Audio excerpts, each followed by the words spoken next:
안녕하세요. 밴쿠버 인사이트입니다.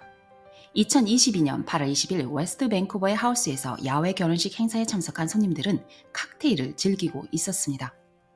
그러나 옆집 이웃인 66세 운전사 수는 SUV의 가속 페달을 밟고 15m 이상을 옆집 마당으로 돌진하여 10명이 부상을 당하고 여성 2명은 사망하였습니다. 이 사건 후 결혼식의 신부는 결혼생활 시작의 기회가 사라졌고 결혼기념일은 사망 기념일이 되었다고 말합니다. 2년 후 2024년 9월 16일 노스 밴쿠버 지방법원에서 운전자 수가 자동차법에 따라 주의를 기울이지 않고 운전한 혐의 1건에 대해 유죄를 인정했습니다. 그리고 검사는 $2,000의 최대 벌금과 5년 운전 금지에 대한 권고를 요청했습니다. 이 결과를 들은 고인의 가족들과 피해자분들은 이 엄청난 결과를 감당하기 힘들어했습니다. 고인의 아들은 어머니의 죽음에 대한 책임은 누가 져야 되는지 되물었습니다. 변호인은 만약 이 사건이 형법에 따라 사망을 초래하는 우혐 운전 사건이었다면 운전자는 감옥에 갇혔을 것이라고 말합니다. 여기서 확인할 포인트는 다른 사람의 사망을 초래한 혐의로 기소된 형사 혐의와 유죄를 인정한 부주의 운전 혐의 사이에는 아주 중요한 구별이 있다고 말합니다. 담당 변호사는 운전자는 다른 사람들의 사망이나 부상을 초래한 것이 아니라 실수로 가속 페달을 밟은 것과 관련이 있다고 말했습니다. 또한 법원은 운전자가 범죄에 대해 유죄를 인정하고 이미 자발적으로 운전을 중단했다는 점을 감형 사유로 들었습니다.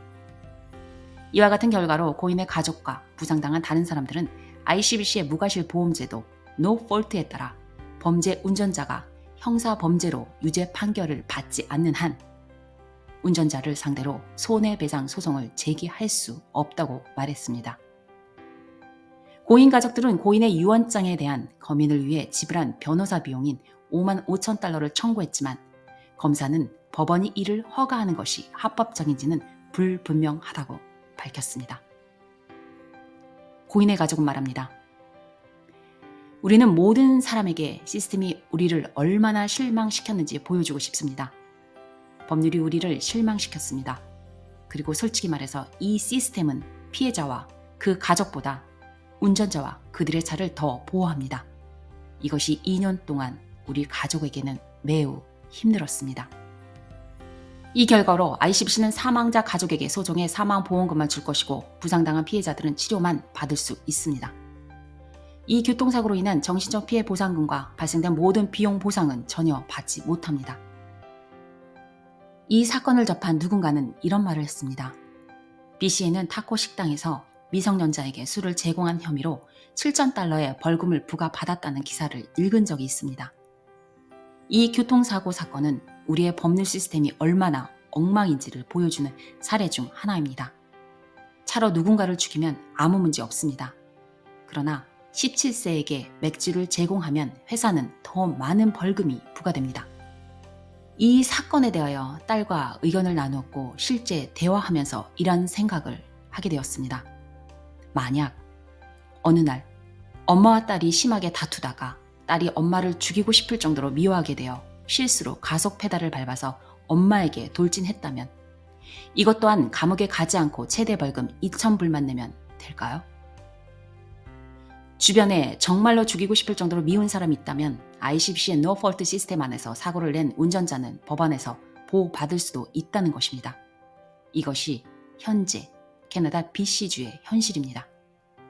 2021년 5월부터 시행된 No Fault는 BC주의 NDP 호건이 사인한 후 지금까지 이어서 에비가 또 4년을 이어가게 되었습니다.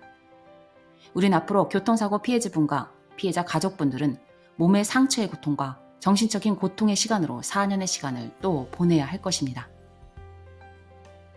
ICBC의 No Fault는 온전히 ICBC의 비용 절감과 자동차 보험료 인하에만 초점을 두고 교통사고로 인해 고통받는 사람들은 전혀 고려되지 않고 있습니다.